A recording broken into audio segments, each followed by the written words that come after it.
வணக்கம் மக்களே, இன்றைக்கி நம்ம என்ன படம் பார்க்க போகிறோன்னா, இப்போ தேட்டரில் ரிலீஸ் ஆகி சூப்பராக ஓடிக்கிட்டு இருக்க படம் தான் அலங்கு.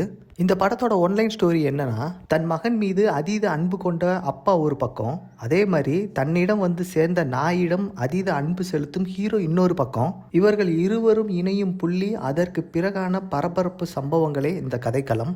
இந்த படத்தோட ஹீரோ பார்த்தீங்கன்னா குணாநிதி. அவருக்கு இந்த படம் தான் முதல் படம். ஸோ படத்தை தன் தோளில் சுமக்கிறாருன்னே சொல்லலாம்.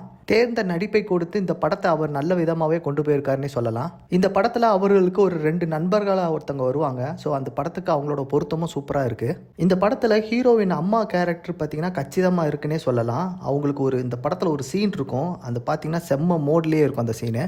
அதே மாதிரி காளி அண்ணனை பற்றி சொல்லவே வேண்டாம், யதார்த்தம் மீறாத ஒரு நடிப்பு இருக்கும். அதுவும் இந்த படத்தில் ஒரு சீன் இமோஷனல் டச்சாகவே இருக்கும். மலையாள திரைப்படங்களில் சூப்பராக நடித்தவர் தான் செம்பியன் வினோத். அவரும் இந்த படத்தில் சூப்பராக பொருந்திருக்காருன்னே சொல்லலாம். இவர் இதற்கு முன்னர் விக்ரம் படத்துல போலீஸ் அதிகாரியா நடிச்சதுன்னு குறிப்பிடத்தக்கது. அதே மாதிரி குறிப்பா அந்த படத்துல காளி என்கின்ற அந்த ஒரு நாய் சூப்பராகவே நடிச்சிருக்குதுங்க. ஆஜிஷ் அசோக்கின் பின்னணி இசை மற்றும் பாடல்கள் சூப்பராகவே இருக்குது.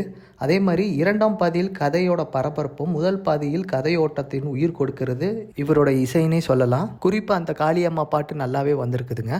குறிப்பா இவர் இதுக்கு முன்னாடி பாத்தீங்கன்னா விமல் நடிச்ச விலங்கு படத்தோட சீரீஸுக்கு இவர் தாங்க மியூசிக் டைரக்டர் இருந்தவர். குறிப்பா அந்த படத்தோட டைரக்டர் சக்திவேல் அவர்களின் திரைக்கதை முதல் பாதியிலேயே இதுதான் கதைக்களம்னு நமக்குள்ள ஒரு அழகா ஒரு செட் செய்து விடுகிறாரு. அதுக்கப்புறம் பார்த்தீங்கன்னா இன்டர்வல் சீன்லாம் பயங்கரமாக சூடு பிடிக்குதுன்னே சொல்லலாம். அதை 2ஆம் பாதியில் அப்படியே அந்த பரபரப்பை குறைய விடாமல் செய்து இறுதியில் சொல்லும் ஒரு செய்தி தாங்க எல்லோருக்குமானது.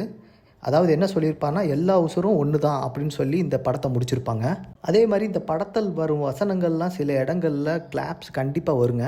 கூடவே சில நடப்பு பிரச்சனைகளையும் கதையோட இணைத்த விதம் சூப்பர்னே சொல்லலாம். மேலும் இந்த படம் பார்த்தீங்கன்னா காடு மற்றும் வளர்ப்பு பிராணி சார்ந்த படங்களில் கொஞ்சம் வித்தியாசமானதாகவே இருக்குதுன்னே சொல்லலாம்.